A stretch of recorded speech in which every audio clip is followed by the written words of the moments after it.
नमस्कार दोस्तों, स्वागत है आपका हमारे चैनल टेल्स बाय यशु पर। यहाँ पर आपको मिलेंगी रोचक और सस्पेंसफुल कहानियाँ। अगर आपको यहाँ पर हमारी कहानियाँ पसंद आती हैं तो कृपया करके आप हमारी वीडियोस को लाइक करें, इसको अपने दोस्तों को साथ शेयर करें और साथ के साथ अपना कमेंट करना ना भूलें। अगर आप इस चैनल पर नए हैं तो कृपया करके इसे सब्सक्राइब भी करें। आपका ज़्यादा समय न लेते हुए चलो आज की कहानी को शुरू करते हैं। पिछले एपिसोड में हमने सुना था कि आकाश गुलेरिया यहाँ पर अनीका से बात करता है। वो यहाँ पर अंजलि मामी के बारे में ही बात करता है कि मुझे सच पता चल गया है कि मैं तुम्हारी अंजलि मामी का ही बेटा हूँ। अनीका अब आकाश से कहती है कि वो तुम बार बार उसे मेरी मामी कह रहे हो, वो उसका तुम्हारे साथ भी कोई रिश्ता है। तब आकाश अपनी कड़वी बातों से कहता है कि नहीं, मेरा उसके साथ कोई भी रिश्ता नहीं है। अगर उसका मेरे साथ रिश्ता होता तो वो मुझे पापा के पास छोड़ नहीं देती। अरे मुझे तो ऐसा लग रहा है जैसे मैं उनकी कोई भूल हूँ। आकाश की ये सारी बातें सुनकर अब अनीका आकाश को समझाने की कोशिश करती है कि पहले तुम सच का पता लगाओ और उसके बाद में ही उनके लिए अपना माइंड सेट करना कि तुम क्या कह रहे हो, उसके बाद ही तुम उन्हें कुछ कह सकते हो। इतना कहने के बाद आकाश भी अब वहां से निकल जाता है। अब अनीका रोहित की फोटो को हाथ में लेते हुए कहती है, mister Marwah, thank you so much. आपने 6 साल तक आर्यन की माँ से कितनी ही नफरत की करते थे, लेकिन आपने कभी उस नफरत को कभी भी अपने आर्यन तक नहीं पहुंचने दिया। अगर मेरा बच्चा आर्यन भी आज मुझसे वैसे ही बात करता जिस तरह से आकाश गुलेरिया यहाँ पर अंजलि मामी के बारे में सोच रहा है तो मैं तो शायद मर ही जाती। और हमारे अलेक्जेंडर ने भी तो हम दोनों को ही खुशी खुशी अपना लिया था, क्योंकि अलेक्जेंडर तो हम दोनों से ही दूर रहा था। उसने तो कभी भी ऐसी कोई भी अपने दिमाग को सेट नहीं किया था। उसने तो ऐसी कोई भी बात नहीं बनाई थी कि हमने उसे छोड़ दिया था, जबकि सिचुएशन अलग थी। हो ना हो मुझे लग रहा है यहाँ भी सिचुएशन अलग ही होगी आकाश के केस में भी। लेकिन मुझे खुशी है कि हमारे अलेक्जेंडर ने भी हम दोनों को ही खुशी खुशी अपना लिया था। हमारे बच्चों के मन में हम दोनों के लिए ही कोई शिकायत नहीं है। शायद ये क्वालिटी हमारे बच्चों में हम दोनों से ही आई है। आपने तो कितने ही सालों से आयशा माँ की बेरुखी को बर्दाश्त भी किया था। आयशा माँ आपकी माँ होने के बावजूद भी आपने उसकी बेरुखी इतने सालों तक बर्दाश्त की। उसके बाद भी आपके मन में अपनी माँ के लिए कोई भी शिकायत नहीं थी। और मुझे भी अपनी माँ के लिए लिए हुए डिसीजन की वजह से बहुत कुछ ही सहना पड़ा था। लेकिन उसके बाद भी जब मैं अपनी माँ से मिली तो मुझे उनसे कोई भी शिकायत नहीं थी, क्योंकि जब मुझे मेरी माँ मिली तो इवन मुझे तो खुशी थी कि एटलीस्ट मेरी माँ जिंदा है, मेरी माँ मेरी आंखों के सामने है। हालांकि उनके डिसीजन से मैंने भी अपनी जिंदगी में कितनी सारी ही तकलीफें सही थी, क्योंकि मेरे सौतेले पिता ने मेरे ऊपर ना जाने कितने ही अत्याचार किए थे।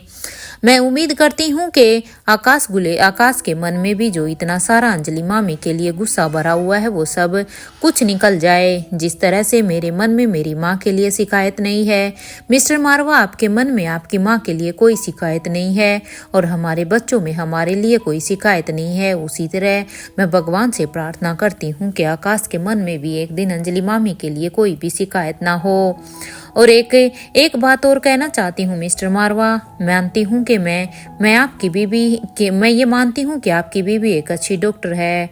आपकी मदर इन लॉ यानी मेरी माँ स्वाति मल्होत्रा भी एक अच्छी डॉक्टर है। और आपके नाना, उनकी तो बात ही क्या, उनके बारे में तो मैं क्या ही बताऊँ। देखिए मिस्टर मारवा, अब बहुत हो गया है, बस जल्दी से आप ठीक हो जाइए। वैसे मुझे इनके ऊपर कोई भी शक नहीं है। अगर मेरी माँ ने आपका इलाज किया है तो मिस्टर मारवा मुझे उम्मीद है कि आप जल्दी ही ठीक होकर आ जाएंगे। लेकिन प्लीज अब मुझे आपकी जरूरत है। और हाँ, मैं आपसे वादा करती हूँ कि इस बार मुझे उस औरत के बारे में अगर कुछ भी पता एक बार चल जाए तो फिर अगर मुझे उसे पाताल से भी ढूंढ कर निकालना होगा ना, तो मैं उसे ढूंढ कर वहीं पर ही मार दूंगी। उसने 8 वार किए थे ना आपके ऊपर, तो अब मैं आपके उस हर एक वार का उसके ऊपर वार करके उससे हिसाब देना, उससे ही बदला लूंगी मैं। उसे भी अब हर एक उस वार का हिसाब देना होगा जो उसने मेरे मिस्टर मारवा के ऊपर किए हैं। अनिका अब रोहित की फोटो को देखते हुए ये सब अपने मन की में जितने भी उसकी बातें आ रही थी वो उसकी फोटो के साथ साझा कर रही थी। ये कहते हुए ही अनिका अब अपने फोन को उठाती है और फिर वो अपने स्पेशल डिपार्टमेंट के बने हुए ग्रुप पर अब एक मैसेज को ड्रॉप कर देती है। अनिका अब यहाँ पर अपने इमोशंस को संभालते हुए अब निर्णय लेती है कि अब उसे अपने काम को करना होगा, क्योंकि अनिका के पास अब काम करने के लिए बहुत है और उसके पास समय बहुत ही कम है। इसलिए वो जल्दी से अब इस मैसेज को लिखकर ड्रॉप कर देती है। मैसेज में लिखा हुआ था कि कुछ ही देर में सभी मीटिंग हॉल में आ जाए, मैं वहीं पर ही मिलूंगी। अपने फोन को अब साइड में रखते हुए अनिका बाथरूम से होकर नीचे बेसमेंट में आ जाती है। बेसमेंट में आने के बाद अब अनिका अपनी उस लैब में चली जाती है। जब अनिका लैब में जाती है तो वो देखती है कि एनी ने तो रोहित के उस क्लोन को पूरी तरह से ही अब रिपेयर कर दिया था, जो कि डैमेज हो गया था। अनिका अब लैब में आकर अब निखिल से वहां पर कहती है कि तुम थोड़ा सा निखिल आराम कर लो, क्योंकि तुम काफी लंबे समय से एनी के साथ ही काम पर लगे हुए हो। आगे का काम मैं संभाल लेती हूँ। अनिका की ये बात सुनकर अब निखिल भी कहता है it's okay ma'am, I am fine, और वैसे भी हमारे पास वक्त बहुत ही कम है और काम बहुत ही ज्यादा है। अपनी बात को अब आगे बढ़ाते हुए निखिल कहता है मैडम, हम सब केमिकल अटैक से कैसे बचेंगे, क्या आपने उसके बारे में कुछ सोचा है? क्योंकि उन वीडियो से हमें साफ साफ पता चल रहा था कि दुश्मनों की स्ट्रेटजी क्या है, वो कैसे क्या कर सकते हैं। मेरा मतलब है कि क्या आपने कुछ उसके बारे में प्लान बनाया है?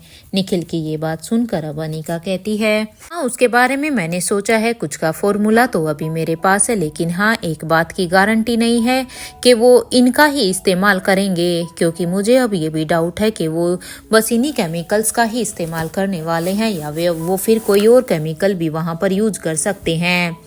अपनी बात को आगे बढ़ाते हुए अब अनिका भी एनी से कहती है क्या तुमने इस क्लोन से पूछा है कि इसके साथ आखिर क्या हुआ था जो ये इस तरह से इतनी बुरी तरह से डैमेज हो गया था? अनिका के इस सवाल पर अब एनी कहती है मैडम, आपको तो पता ही है ना कि हम खुद देख सकते हैं इसके मेमोरी में स्टोर होगा, क्योंकि ये क्लोन एक रोबोटिक ही तो है, इसलिए इसकी मेमोरी में हम खुद भी तो जाके वो सारी ही वीडियोस देख सकते हैं कि आखिर इसके साथ क्या हुआ है, हमें इससे पूछने की जरूरत क्या है। एनी की ये बात सुनकर अब अनिका कहती है ठीक है, फिर चलो अब देखते हैं, क्योंकि सबसे पहले हमें यही देखना है कि आखिर इस क्लोन को डैमेज किसने किया है, किसकी इतनी हिम्मत हुई है जो इसको डैमेज करने की सोच सकता है। अनिका की ये बात सुनकर अब एनी भी सिस्टम पर बैठ जाती है और अब वो कीबोर्ड पर कुछ टाइप करने लगती है। कुछ ही देर की टाइपिंग के बाद अब एनी ने अनिका से कहा मैडम, अब हम देख सकते हैं, मैंने पूरी तरह से सिस्टम पर इसका एक्सेस ले लिया है कि आखिर उस रात क्या क्या हुआ था। अब तक निखिल भी वहां पर आ चुका था। अब एनी उस वीडियो को प्ले कर देती है और फिर वो तीनों ही सब कुछ देखने लगते हैं जो उस रात हुआ था, जब वो हुआ था क्लोन के साथ क्या क्या हुआ था। अनिका बैनी से कहती है बैक आने के लिए, अनिका बैनी को वापस से बैक आने के लिए कहती है, क्योंकि अनिका भी यहाँ से दोबारा से देखना चाहती थी, तो कभी रिवाइंड करने के लिए वो बार बार कहती है। एनी भी अब बड़े ही ध्यान से अनिका की बातों को फॉलो कर रही थी। अनिका का ध्यान बस उस वीडियो को ही देखने पर लगा हुआ था। अनिका बस उस वीडियो में हर एक छोटे से छोटे पॉइंट्स को बड़े ही ध्यान से देख रही थी। अनिका अब कहती है कि ये लोग तो हमारी उम्मीद से भी कहीं ज्यादा खतरनाक होते जा रहे हैं, हमने तो जहां तक सोचा था ये तो उससे भी खतरनाक नजर आ रहे हैं। एनी की ये बात सुनकर अब निखिल कहता है मैडम, अगर इन सभी ने कॉलेज पर अटैक कर दिया तो हम क्या करेंगे? क्या हम उनसे संभल पाएंगे या नहीं? क्या हम इस कॉलेज को बचा पाएंगे या नहीं? ये सब देखकर तो मेरा सिर ही चकरा रहा है, क्योंकि अनिका, निखिल और एनी ने जब उसके स्टोरेज में देखा तो उसमें उन्हें ऐसा कुछ देखने को मिला कि जिससे कि अब निखिल अपने सवाल पूछने से रह नहीं सका। वहां पर उसकी स्टोरेज में उन्हें वो सब दिखाई देता है जब वो रोबोट वहां पर उन सभी लोगों के सैंपल को लेकर वहां से आराम से निकल रहा था। उसके बाद रोबोट के साथ, उस क्लोन के साथ छेड़खानी हुई थी। निखिल की ये बात सुनकर अब अनिका कहती है इस वक्त हम दोनों को मीटिंग में चलना चाहिए, क्योंकि मैंने सभी को मीटिंग में बुलाया है। और हाँ, हम इस सिस्टम का वीडियो अपने फोन पर ले लो, ताकि सभी इस चीज़ के लिए मेंटली प्रिपेयर हो जाएं कि हमारे दुश्मन कितने ज़्यादा हमारे से आगे नज़र आ रहे हैं और हमें उसी के हिसाब से अब अपने आप को प्रिपेयर करना पड़ेगा। पता नहीं क्यों मगर मुझे अब ऐसा लग रहा है कि ये कॉलेज मिशन इतना आसान नहीं होगा जितना इसे हम आसान समझ रहे थे, क्योंकि हम यहाँ पर तो कुछ और ही पता करने के लिए आए थे, लेकिन यहाँ आने के बाद तो हमें अब यहाँ पर पूरा ही एक ये जंजाल बनता हुआ नजर आ रहा है। अनिका की इस बात को सुनकर अब निखिल भी हाँ में अपना सिर हिलाता है और कहता है कि मैडम पता नहीं क्यों मुझे ऐसा लग रहा है कि ये सब किसी एक का दिमाग नहीं है, इसके पीछे बहुत सारे लोगों का दिमाग है। और हाँ मैडम, मैंने उसे ईयरबड से कुछ सुना है जो कि थोड़ा सा अजीब ही है। मुझे नहीं पता कि आपको मेरी बात पर यकीन होगा या नहीं। निखिल की ऐसी बातें सुनकर अब अनिका कहती है, तुम मुझे साफ साफ शब्दों में बताओ कि आखिर निखिल तुम कहना क्या चाहते हो। अनिका की बात को सुनकर अब निखिल कहता है कि वो लोग किसी वीडियो की बात कर रहे थे जिसमें मिस्टर रोहित मारवा को उन लोगों ने किस तरह से मारा है। ये वीडियो वो लोग फाउंडेशन डे के दिन ही प्ले करने वाले हैं और हाँ, उनका पहला टारगेट भूमिका मारवा होगी, क्योंकि मुझे ये पता चला है। निखिल की ये बात सुनकर अब अनिका कहती है कि तुमने ये सब कब सुना है। ये सुनते ही अब निखिल ने कहा कि बस 1 घंटे पहले ही मैंने ये सब कुछ सुना है। हमें भूमिका को पहले से ही इस काम के लिए अलर्ट करना होगा, कहीं ऐसा ना हो कि भूमिका उनके बिछाए हुए जाल में सबसे पहले ही फंस जाए। हमें भूमिका को उनके जाल में फंसने से पहले ही बचाना होगा। और मैडम, हमने अभी जो रोहित सर के क्लोन की मदद से जो ये वीडियो देखा है उससे तो साफ साफ ही पता चल रहा है कि ये लोग लड़कियों के साथ क्या करते हैं। अपनी बात को पूरी करने के बाद अब निखिल अनिका की तरफ देखता है और अब वो अनिका से पूछता है, मैडम क्या ये न्यूज़ सच है कि मिस्टर रोहित मारवा अब नहीं रहे हैं। हालांकि निखिल ने ये बात खुद भी सुनी हुई थी, लेकिन वो ये बात अनिका से कंफर्म करना चाहता था, क्योंकि निखिल को भी इस बात पर यकीन नहीं हो रहा था और अनिका को इतना नॉर्मल देखकर अब सीधे ही निखिल के मन में अब ये बात आई। इसलिए उसने फ्लो में अपनी बात कहते हुए अब अनिका से ये बात पूछ ली थी। निखिल की ये बात सुनकर अब अनिका उसको कोई जवाब ना देते हुए अब जोन से कहती है, आने वाले कुछ दिनों तक तुम रोहित का सिलिकॉन मास्क मत पहनना और अभी हमें रोहित के क्लोन की जरूरत फाउंडेशन डे के दिन ही पड़ेगी, क्योंकि अभी ना तो तुम्हें कॉलेज में रोहित मारवा बनकर जाने की जरूरत है और ना ही इस कॉलेज को। अभी कुछ दिनों के लिए हम इस काम को यहीं पर रोकते हैं। वो क्या है ना कि एक इल्यूजन तो हम भी क्रिएट करेंगे, क्योंकि अगर ये लोग इतने सारे इल्यूजन क्रिएट कर ही रहे हैं तो चलो एक इल्यूजन हमारी तरफ से भी क्रिएट होना चाहिए, ताकि इन लोगों को भी तो कुछ पता चले। निखिल ने जब अनिका की ये बात सुनी तो वो अब अनिका से पूछता है, मैडम क्या चल रहा है अब आपके दिमाग में, आप क्या सोच रही हैं, क्या आप कुछ बताएंगी। निखिल की इस बात पर अब अनिका कहती है, इनके निखिल मेरी बात ध्यान से सुनो कि हमें रोहित के क्लोन से क्या करवाना है और क्या नहीं। वहां दूसरी तरफ अब तक सभी मीटिंग हॉल में आ चुके थे, लेकिन अब तक सभी के बीच में एक खामोशी थी। वो सब वहां पर मीटिंग में अनिका के कहने से मौजूद तो थे, लेकिन अभी वहां पर कोई कुछ भी नहीं बोल रहा था। अब अर्जुन सिंह ने अनिका से पूछता है, क्या तुम ठीक हो। अर्जुन सिंह की ये बात सुनकर अब भूमिका कहती है, let's discuss about our mission. क्योंकि अर्जुन सिंह को भूमिका कुछ ठीक नजर नहीं आ रही थी, क्योंकि जब से भूमिका ने रोहित मारवा के मरने की खबर सुनी थी तो भूमिका खुद इतनी टूट चुकी थी, लेकिन वो तीनों बच्चों और अनिका के सामने अपने आप को ज्यादा टूटता हुआ नहीं दिखा सकती थी, क्योंकि वो जानती थी कि अगर वो इस तरह से टूट गई तो फिर उसकी रोहित की फैमिली को कौन संभालेगा। इसलिए भूमिका यहाँ पर बिल्कुल गुमसुम सी बैठी हुई थी। भूमिका को इस तरह से गुमसुम देखकर अर्जुन सिंह से रुका नहीं गया और उसने सीधे ही भूमिका से ये सवाल पूछ लिया था। लेकिन भूमिका भी अब उसकी बात को अवॉइड करते हुए बस यही कहती है कि बस इस मिशन के बारे में पहले डिस्कस करते हैं। इंस्पेक्टर अब्बास अब भूमिका को अच्छी तरह से जानते थे कि वो कितनी स्ट्रॉन्ग लड़की है और वो अपनी पर्सनल लाइफ और प्रोफेशनल लाइफ को अलग अलग ही रखती है। हालांकि इंस्पेक्टर अब्बास को भूमिका के ऊपर प्राउड भी फील हो रहा था, क्योंकि इतने मुश्किल समय में भी वो सिर्फ अभी अपने प्रोफेशनल लाइफ पर ध्यान दे रही थी। उसकी पर्सनल लाइफ में क्या घटित हो रहा था उन बातों को वो अभी रखना भी नहीं चाहती थी। हालांकि उसकी पर्सनल लाइफ में अभी क्या चल रहा था वो वहां पर स्पेशल डिपार्टमेंट की टीम के सभी लोग ही जानते थे। इससे पहले कि इंस्पेक्टर अब्बास आगे कुछ भी कहते कि तभी सबके कानों में अब इंस्पेक्टर विकास की आवाज आती है कि मैं तो पहले ही बोल रहा था कि आप सब ने बेवजह ही रोहित मारवा को इतनी इम्पोर्टेंस दी है। अरे मैंने तो तुम लोगों को कितनी ही बार बोला था कि इसे इतनी इम्पोर्टेंस मत दो, ये हमारा मिशन है, इसे हम अपने तरीके से हैंडल कर लेंगे।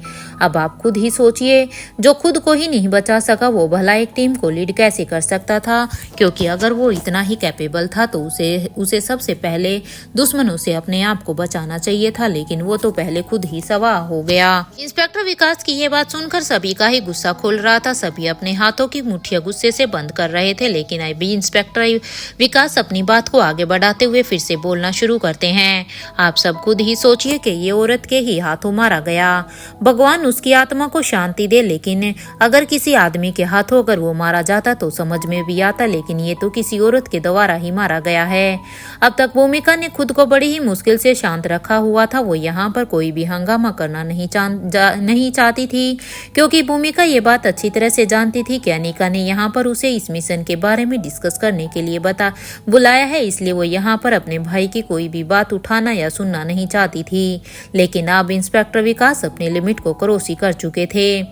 यहाँ इंस्पेक्टर विकास की बातों को तो खत्म होने का अब नाम ही नहीं ले रही थी। यहाँ तक तो इंस्पेक्टर अब्बास उन्हें कई बार वार्न भी कर चुके थे कि अगर तुम्हें किसी बात का पता ना हो तो अपने मुंह को बंद ही रखो, लेकिन इंस्पेक्टर विकास को तो किसी की भी बात को सुन ही नहीं रहे थे। वो बस उसके मन में जो भी कुछ आ रहा था वो अनाप शनाप ही बोले जा रहे थे, क्योंकि उनके शब्द कुछ और ही निकल रहे थे, लेकिन उनके अंदर इतनी खुशी थी कि एटलीस्ट रोहित और अनिका में से एक कांटा तो उनकी लाइफ से अब निकल ही चुका था, इसलिए वो बड़े ही खुश नजर आ रहे थे। इससे पहले कि भूमिका अब इंस्पेक्टर विकास को अपने हाथ का एक पंच देती कि तभी सबके कानों में अब अनिका की आवाज आती है कि बिल्कुल सही कह रहे हैं इंस्पेक्टर विकास, अब इस बिजनेस मैन को टीम लीड करना कहाँ से आएगा।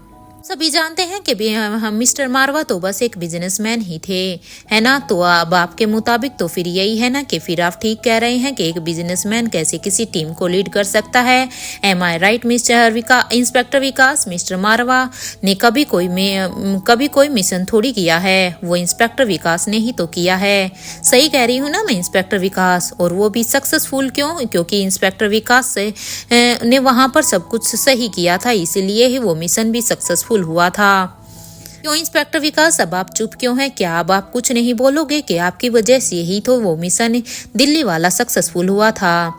एम आई राइट मिस्टर विकास? चलिए लास्ट टाइम की तरह इस बार भी कॉलेज मिशन को आप ही लीड करेंगे। अगर आपको इतनी ही प्रॉब्लम है तो चलो अब की बार इस मिशन को, जैसे दिल्ली मिशन को आपने लीड किया था, तो इस बार भी उसके लीड करने का कार्य अब आपके कंधों पर है। अनिका की सीधी सीधी ये बात सुनकर अब इंस्पेक्टर विकास कहते हैं, हाँ तो क्यों नहीं, मैं ये काम अच्छे से करना जानता हूँ और मैं ये काम करूंगा भी, और इस बार भी मैं अकेले ही सक्सेसफुल हो जाऊंगा, मुझे इसमें किसी की जरूरत भी नहीं है। इंस्पेक्टर विकास यहाँ अपने ईगो में इतना चूर हो चुका था कि उसे ये भी समझ में नहीं आ रहा था कि आखिर वो क्या कह रहा है। इंस्पेक्टर विकास की ये बात सुनकर अब अनिका कहती है कि अकेले ही करना है आपको या उसमें आपको हम लोगों की मदद चाहिए। अनिका की ये बात सुनते ही इंस्पेक्टर विकास अपना मुंह खोलने वाला था कि उससे पहले ही अब अनिका निखिल से कहती है, वो वीडियो लगाओ जो अभी हमने देखा है, क्योंकि इससे पहले हमारे इंस्पेक्टर विकास कोई भी डिसीजन ले, हमें उससे पहले ही उन्हें पहले ये वीडियो दिखा देनी चाहिए। अनिका की ये बात सुनकर अब निखिल भी अपने फोन को प्रोजेक्टर के साथ कनेक्ट कर देता है और अब वो उस वीडियो को उस प्रोजेक्टर में प्ले कर देता है। मीटिंग हॉल में वहां पर बैठे हुए सभी आदमी अब उस वीडियो को बड़े ही ध्यान से देखते हैं। अब इंस्पेक्टर विकास जब उस वीडियो को देख रहे थे तो उनके तो हाथ पैर अब फूलने लगे थे उस वीडियो को देखकर ही, क्योंकि वो अब डर के मारे वहां पर खड़े खड़े कांप रहे थे। यहाँ इंस्पेक्टर अब्बास ने जब उस वीडियो को देखा तो अब इंस्पेक्टर अब्बास के मुंह से निकला, ये वायरस तो बहुत ही ज्यादा खतरनाक है और हमारी सोच से बहुत ही ज्यादा स्प्रेड भी हो रहा है। इंस्पेक्टर अब्बास अब अनिका से कहता है कि मैं तो अंदाजा भी नहीं लगा सकता हूँ कि ये सब इंसान है। ऐसा लग रहा है कि ये सब के सब हैवान हो गए हैं। अगर कोई इंसान इनके बीच में गलती से भी चला जाएगा तो पता नहीं ये सब उसका क्या ही हाल करेंगे। मैं तो कभी सपने में भी नहीं सोच सकता कि सच में लोग इंसानियत के नाम पे ये सब इंसानों के साथ क्या कुछ किया जा रहा है। इंस्पेक्टर अब्बास की ये बात सुनकर अब अनीका कहती है, मैं अंदाजा लगा सकती हूँ कि ये लोग क्या क्या हाल करेंगे। इनफैक्ट मैंने तो देखा भी है। खैर छोड़िए, मैं इस वक्त आप सबको आपके काम समझा रही हूँ। ना कहने के बाद अब अनीका यहाँ पर पूरी टीम को अब उनके काम समझाने लग जाती है, जबकि इंस्पेक्टर विकास का तो उस वीडियो को देखकर वहां पर हाल ऐसा था कि वो तो बस एक स्टैचू बनकर खड़े हो गए थे। अब उसके कानों में किसी की ना तो आवाज आ रही थी, ना ही अब उनके अंदर बोलने की क्षमता थी। उनकी जुबान अब ऐसे लग रही थी जैसे बस एक इस वीडियो को देखने मात्र से ही उनका मुंह सिल गया हो। उसकी तरफ अब सबको देखकर एक पल के लिए तो हंसी आ रही थी कि जो इंस्पेक्टर विकास अभी इतनी बड़ी बड़ी हवाएं फेंक रहे थे, अब उनकी खुद की ही हवा निकल गई थी। ऐसा लग रहा था कि उनको खुद ही अब पंचर हो गया था। इंस्पेक्टर विकास की तरफ देखने के बाद अब अनीका उन सभी से कहती है, चलो पहले हम अपने अपने काम को देख लेते हैं, क्योंकि इसके बाद तो शायद हमें कोई भी मीटिंग करने का टाइम भी नहीं लगेगा। बस हमारे पास आज का ही टाइम है इस मीटिंग को अटेंड करने का। अनीका की ये बात सुनकर अब इंस्पेक्टर विकास उसे कहते हैं, अनीका, इस वायरस मिशन के शुरू होने से पहले जब हम मिले थे तो हमें तो पता भी नहीं था कि जिसे हम दिल्ली पागल खाने का मिशन समझ रहे थे उसकी चैन तो हमें यहाँ तक ले आए, क्योंकि जब स्टार्टिंग में हमने इस मिशन को शुरू किया था तो हमने वहां पर इसे दिल्ली के पागल खाने से शुरू किया था। हमने सोचा था कि ये मिशन सिर्फ एक यहीं तक है, लेकिन पागल खाने से हम वहां पर कर्नाटक आइलैंड तक पहुंच गए थे। कर्नाटक आइलैंड तक भी ये मिशन ठीक था, लेकिन हमें क्या पता था कि इस मिशन की जड़ें इतनी ज्यादा फैली हुई है कि हम यहाँ पेरिस तक आ जाएंगे।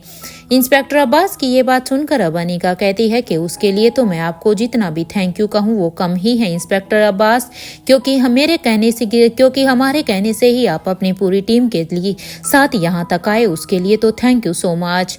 अनीका की इस बात पर अब इंस्पेक्टर अब्बास कहते हैं, तुम क्यों थैंक यू बोल रही हो अनीका, वो तो मुझे बोलना चाहिए क्योंकि ह्यूमन एक्सपेरिमेंट का केस तो मैंने ही लिया हुआ था। मैं न जाने कितने ही सालों से इस केस को सोल्व करने की कोशिश कर रहा था। वो तो तुम्हारे ज्वाइन करने के बाद हम यहाँ तक आ गए हैं, लेकिन नहीं तो इतने सालों तक ये केस मेरे ही अंडर था, लेकिन मैं इस केस में कुछ भी नहीं कर पा रहा था। इसलिए तुम्हें थैंक यू कहने की कोई भी जरूरत नहीं है। इसलिए मैं तुम्हें थैंक यू कहता हूँ Anika, thank you so much कि तुम्हारी वजह से ही हम इस मिशन में यहाँ तक पहुँच पाए। खैर छोड़ो इन सभी बातों को, तुम हमें ये बताओ कि हमें अब आगे क्या करना है। इंस्पेक्टर अब्बास की इस बात पर अब अनीका सभी को अपना प्लान बताने लगती है।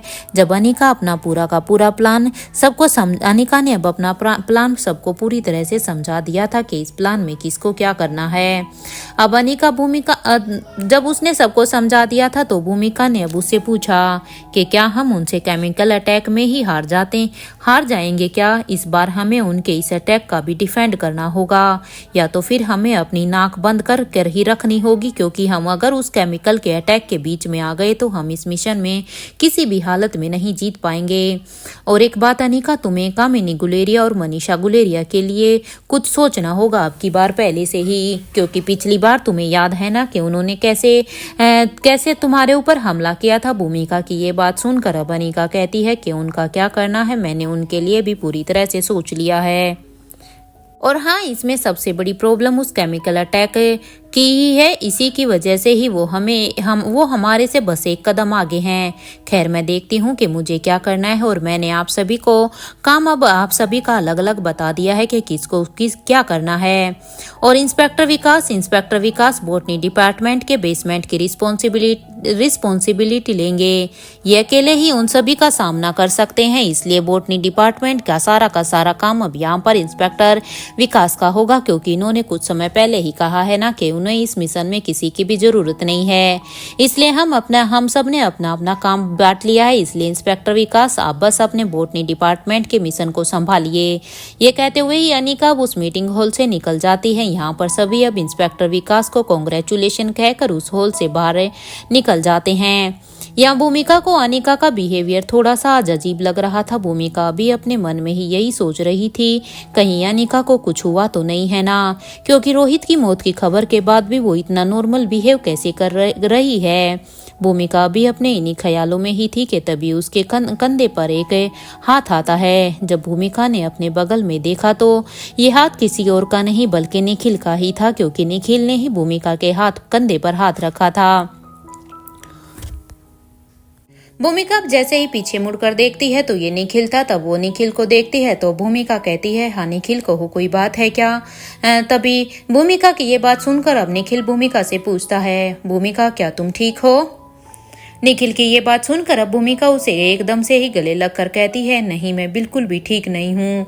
मुझे यकीन नहीं हो रहा है कि मेरे भाई को कुछ हो सकता है, क्योंकि भले ही मैं कितनी ही अंदर से स्ट्रोंग बनने की कोशिश कर रही हूँ, लेकिन पता नहीं क्यों मुझे अब भी लग रहा है कि मेरे भाई को कुछ हो ही नहीं सकता।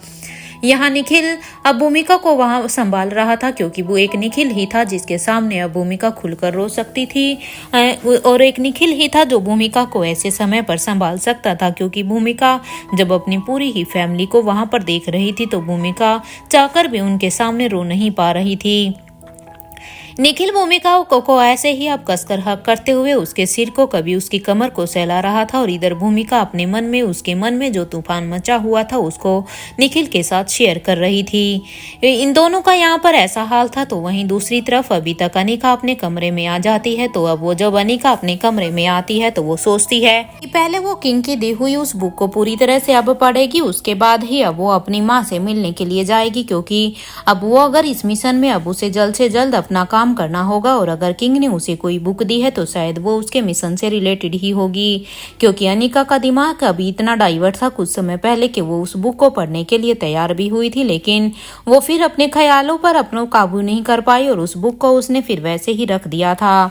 लेकिन अब अनिका ने पूरी तरह से अब अपना मन बना लिया था कि पहले वो बस अब इस बुक को पढ़ेगी, उसके बाद ही वो स्वाति मल्होत्रा से मिलेगी।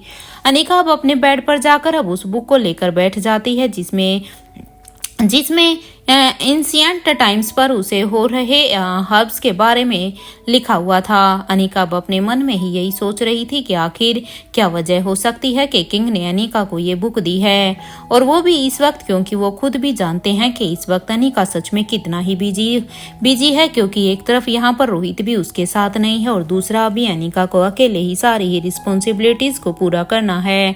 तो ऐसे समय में किंग ने उसे ये बुक क्यों दी होगी? अनिका भी यही सोचती है कि जरूरी से बुक में ऐसा कुछ है जिसका मुझे पता होना बहुत ही जरूरी है, और शायद ये मेरे मिशन के लिए बहुत ही काम आए। इस बुक में जरूर ऐसा है जो मुझ तक पहुंचने की कोई वजह, मुझ तक पहुंचाने की किंग की कोई वजह होगी। जरूर इसमें कुछ ऐसा होगा जिससे शायद मैं सोच भी नहीं सकती हूँ, शायद वो मेरी सोच से परे हो। अनिका बड़े ध्यान से अब एक एक पेज को पढ़ने लगती है, जहाँ पर खुद वाइल्ड हर्ब्स के बारे में भी लिखा हुआ था। अनिका अब एक एक करके सभी की ही प्रॉपर्टीज को पढ़ने लगती है। इधर इंडिया में दिल्ली के गुलेरिया हाउस में आज राजलक्ष्मी का कुछ ज्यादा ही मूड ऑफ था, और वो अपने ही ख्यालों में थी कि उसे सामने से आवाज देती हुई श्रेया भी अब ना दिखाई दे रही थी। क्योंकि वो इतनी मूड ऑफ होकर बैठी हुई थी कि श्रेया उसे आवाज लगा रही थी, लेकिन फिर भी उसका श्रेया की आवाज पर बिल्कुल भी ध्यान नहीं था। ना ही उसे उसकी आवाज दिखाई दे रही थी और ना ही उसे अब वो दिखाई दे रही थी। श्रेया अब जल्दी से अपनी जगह से उठकर अब जल्दी से राजलक्ष्मी के पास चली जाती है, और अब वो उसके कंधे पर अपना हाथ रखती है। और अब श्रेया राजलक्ष्मी से कहती है, क्या हुआ है राजलक्ष्मी तुम्हें? श्रेया के इस सफर से अब राजलक्ष्मी अपने सेंस में आती है। अब वो श्रेया से कहती है, हाँ भाभी क्या हुआ है? कुछ भी तो नहीं। क्या आप मुझसे कुछ कह रही थी क्या? राजलक्ष्मी की ये बात सुनकर अब श्रेया कहती है, नहीं कुछ नहीं, लेकिन मैं देख रही हूँ तुम कहीं खोई सी नजर आ रही हो, और मुझे तुम अपसेट भी नजर आ रही हो। क्योंकि मैं तुम्हारे सामने बैठी हुई हूँ, लेकिन तुम्हें दिखाई दे रही हूँ, और ना ही मेरी बात तुम्हें सुनाई दी। श्रेया की ये बात सुनकर अब राजलक्ष्मी कहती है कि कुछ खास नहीं, बस वो मैंने आपको बताया था ना कि मैं एक कैंसर पेशेंट का ट्रीटमेंट कर रही हूँ। राजलक्ष्मी की ये बात सुनकर अब श्रेया भी हाँ में अपना सिर हिला देती है। अब राजलक्ष्मी अपनी बात को आगे बढ़ाते हुए कहती है, बहुत मुश्किल से आज मैं उसे बचा पाई हूँ। उसने तो उम्मीद ही छोड़ दी थी अपने बचने की। ये सुनते ही अब श्रेया कहती है कि अगर वो ठीक है तो फिर तुम इतना परेशान क्यों हो रही हो? तुम्हें तो इस बात पर खुश होना चाहिए ना कि आखिर तुमने एक और जिंदगी को अपने हाथों से बचा लिया है। श्रेया की ये बात सुनकर अब राजलक्ष्मी कहती है कि ऐसी बात नहीं है भाभी, मैं चेंज करके बस आती हूँ। ये कहते हुए ही अब राजलक्ष्मी अपने रूम की तरफ जाने लगती है। अपने रूम में जाने के बाद अब राजलक्ष्मी अपने आप से ही कहती है, क्या मुझे श्रवण अंकल को सब कुछ बता देना चाहिए? ऐसे भी ये किसी की जिंदगी और मौत का सवाल है। ये सोचते हुए ही अब राजलक्ष्मी अपने फोन से ओमकार के पापा का नंबर डायल कर देती है।